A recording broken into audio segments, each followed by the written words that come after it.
오늘의 큐티 말씀은 아모서 2장 4절부터 16절입니다. 제목, 피할 수 없게 된 이스라엘의 심판. 먼저 앞뒤 문맥을 살펴보겠습니다. 남유다 드고아 지방의 목자로 살아가던 아모스를 부르셔서 북이스라엘을 향하여 환상을 보여주시며 심판을 예언하고 계십니다. 이스라엘을 향한 심판의 예언이지만 먼저 주변 나라들에 대한 심판을 예고하십니다. 다메섹, 가사, 두로, 에돔, 암몬, 모압에 대한 죄를 언급하시며 심판이 예언되었음을 말하고 있습니다. 주변 나라에 대해서 계속 죄를 언급하시는데 이어서 유다를 향한 심판을 예고하십니다.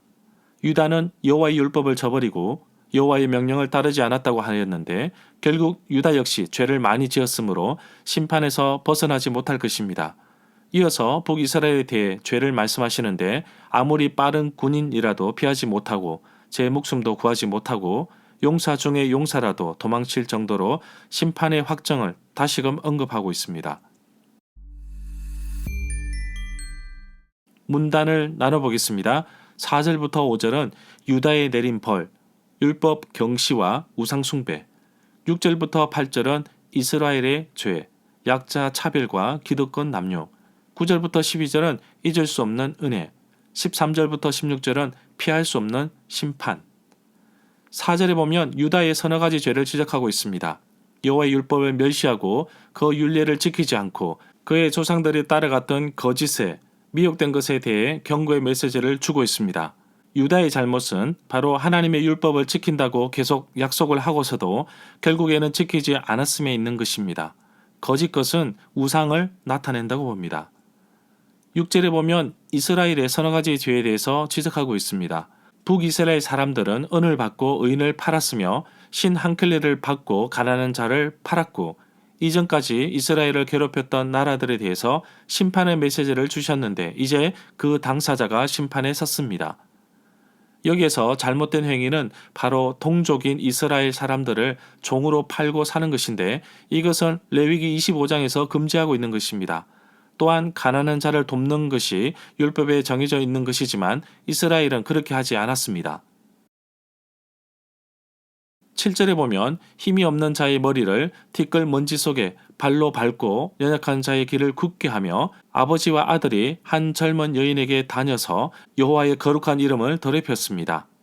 아들과 아버지가 한 젊은 여인과 관계를 맺는다는 것은 창녀에 대한 이야기가 아니라 경제적인 예속 상태를 파렴치하게 악용하는 것을 뜻한다고 봅니다. 8절에 보면 모든 제단 옆에 전당 잡은 옷 위에 누우며 그들의 신전에서 벌금으로 얻은 포도주를 마셨습니다. 여기에서 벌금으로 얻은 포도주로 옮긴 히브리어 표현은 빚을 농산물로 받은 경우를 가리킨다고 봅니다. 9절에 보면 이스라엘 주변 나라들에 의해 심판의 메시지를 던져주셨지만 결국 나중에는 남유다와 북이스라엘에도 경고의 메시지를 주고 있습니다. 여호와께서 아모리 사람을 멸하시는데 그 키는 백향목 높이 같이 강하기는 상수리 나무 같았습니다. 여호와께서 나무로 비유한 나라들의 열매와 뿌리를 진멸하셨는데 이는 단순한 진멸이 아닌 근본적으로 강한 진멸을 의미합니다. 10절에 보면 여호와께서 이스라엘 백성들이 광야에서 인도하셨고 아모리 사람의 땅을 차지하게 하셨고 여기서 아모리 사람은 이스라엘 백성들이 정착하기 전에 살았던 가나안 원주민을 뜻합니다. 11절에 보면 이스라엘 중에 선지자를 또 나시니를 일으키셨는데 이 사실은 이스라엘 백성에게 다시금 말씀하시어 확인하십니다.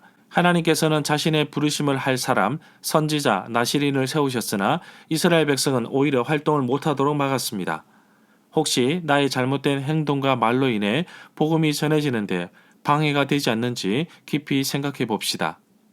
자신의 소견에 옳은 대로 행하였던 사사기 시대를 보면서 정말 삶의 기준이 얼마나 중요한지 발견하게 됩니다. 나의 삶의 기준이 성경 말씀인지 다시금 짚어보기를 원합니다. 12절에 보면 나실인으로서 하지 말아야 할 일, 포도나무의 소산을 가까이 하지 않는 것을 하게 마시게 하였고 선지자에게 예언하지 말라고 명령하기도 하였습니다. 13절에 보면 여호와께서 이스라엘을 심판하시는데 바로 곡식단을 가득 실은 수레가 흙을 누르는 것과 같이 눌러 심판하신다고 하십니다. 누르다라는 히브리 말은 여기에만 나옵니다. 하나님께서 이렇게 누르시며 압박하신다면 어느 누구도 피할 자가 없을 것입니다. 하나님이 누르시는데 견딜 수 있겠습니까? 그럼에도 불구하고 하나님께서 경고의 메시지와 고난과 어려움을 주시는데도 때로는 우리 자신이 하나님의 말씀에 순종하지 않고 끝까지 오기로 버티려는 사람이 있지는 않는지요. 14절에 보면 심판에 달리기를 잘하는 사람도 도망갈 수 없고 강한 자도 자기 힘으로 견딜 수 없고 용사도 자기 목숨을 구할 수 없습니다. 15절에 보면 활을 가진 자도 설 수 없고 발이 빠른 자도 피할 수 없습니다. 말을 타는 자도 자기 목숨을 구할 수 없습니다. 16절에 보면 용사 가운데 굳센 자도 도망할 것입니다. 바로 어떤 사람도 피할 수 없음을 말해주고 있습니다. 절마다 상세한 설명과 구절 해석, 핵심 내용과 중심 줄거리는 네이버 블로그에 올려져 있습니다. 내게 주시는 교훈입니다. 아모스의 핵심적인 내용은 하나님께서 출애굽을 통하여 이스라엘을 구원해 주셨던 것처럼 이스라엘도 힘없고 가난한 자들을 돌봐야 한다는 것입니다. 그럼에도 불구하고 이스라엘은 정반대의 삶을 살았던 것입니다. 하나님의 심판에는 피할 자가 아무도 없습니다. 하나님께서 내리시는 가장 강도 높은 심판은 그냥 내버려 두는 것입니다. 사랑하거나 관심을 가지지 않는 것인데 얼마나 힘들겠습니까? 하나님께 나가서 그분의 사랑과 용서를 받아들이는 것이 가장 현명한 판단입니다. 피할 수 있는 길입니다. 내 이웃을 내 몸과 같이 사랑하라 하신 말씀을 다시금 새겨봅니다. 유다의 죄악된 모습을 보며 이해가 되지 않는 부분이 많습니다.